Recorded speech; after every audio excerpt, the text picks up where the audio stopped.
حضرت موسیٰ علیہ السلام ایک دن جنگل میں چلے جا رہے تھے کہ انہوں نے ایک چرواہے کی آواز سنی۔ وہ اونچی اونچی آواز میں کہہ رہا تھا، اے میرے جان سے پیارے خدا، تو کہاں ہے؟ میرے پاس آ، میں تیرے سر میں کنگھی کروں، جوئیں چنوں، تیرا لباس میلا ہو گیا ہو تو دھو دوں، تیرے موزے پھٹ گئے ہوں تو وہ سی دوں، تجھے تازہ تازہ دودھ پلاؤں، تو بیمار ہو جائے تو تیری تیمارداری کروں، اگر مجھے معلوم ہو جائے کہ تیرا گھر کہاں ہے تو تیرے لیے روز گھی اور دودھ لایا کروں، میری ساری بکریاں تجھ پر قربان، اب تو آجا۔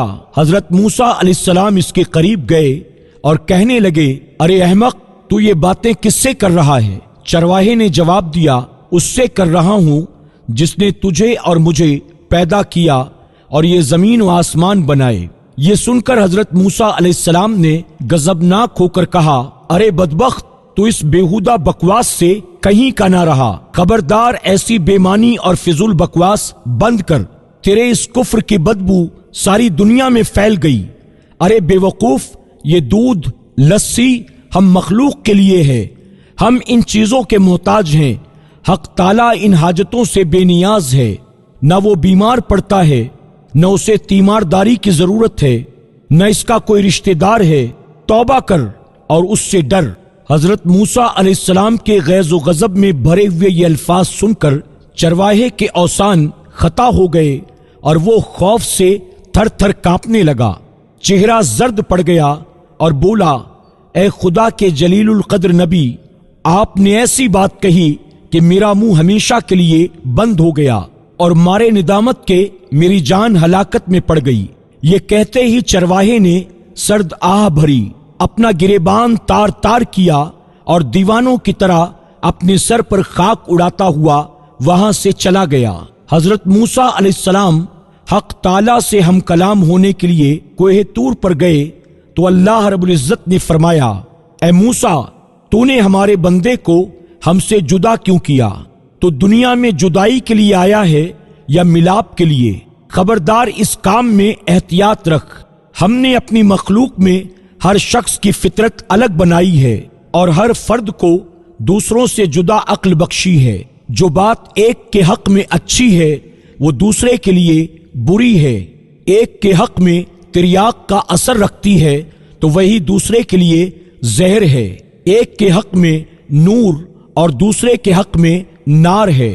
ہماری ذات پاکی و ناپاکی سے مبرہ ہے، اور اے موسیٰ، یہ مخلوق ہم نے اس لیے پیدا نہیں فرمائی کہ اس سے ہماری ذات کو کوئی فائدہ پہنچے، اسے پیدا کرنے کا مقصد یہ ہے کہ اس پر ہم اپنے کمالات کی بارش کریں۔ جو شخص جس زبان میں بھی ہماری حمد و ثنا کرتا ہے، اس سے ہماری ذات میں کوئی کمی بیشی واقع نہیں ہوتی۔ مدح کرنے والا خود ہی پاک و صاف ہوتا ہے۔ ہم کسی کے قول اور ظاہر پر نگاہ نہیں رکھتے، ہم تو باطن اور حال دیکھتے ہیں۔ اے موسیٰ، خرد مندوں کے آداب اور ہیں، دل جلوں اور جان ہاروں کے آداب اور۔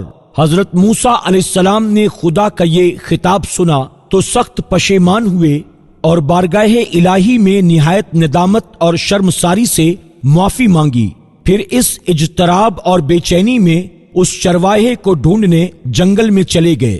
صحرا و بیابان کی خاک چھان ماری پر چرواہے کا کہیں بھی پتہ نہ چلا۔ اس قدر چلے کہ پیروں میں چھالے پڑ گئے، لیکن تلاش جاری رکھی۔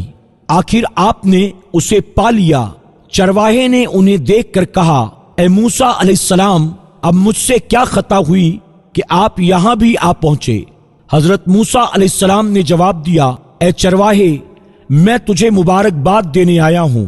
تجھے حق تعالیٰ نے اپنا بندہ فرمایا اور اجازت عطا کی کہ جو تیرے جی میں آئے بلا تکلف کہا کر۔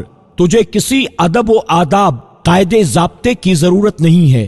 تیرا کفر اصل دین ہے اور دین نور جان ہے۔ تجھے سب کچھ معاف ہے، بلکہ تیرے صدقے میں تمام دنیا کی حفاظت ہوتی ہے۔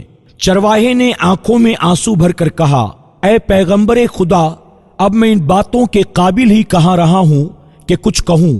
میرے دل کا خون ہو چکا ہے، اب میری منزل بہت آگے ہے۔ تو نے ایسی ضرب لگائی کہ ہزاروں لاکھوں سال کی راہ طے کر چکا ہوں۔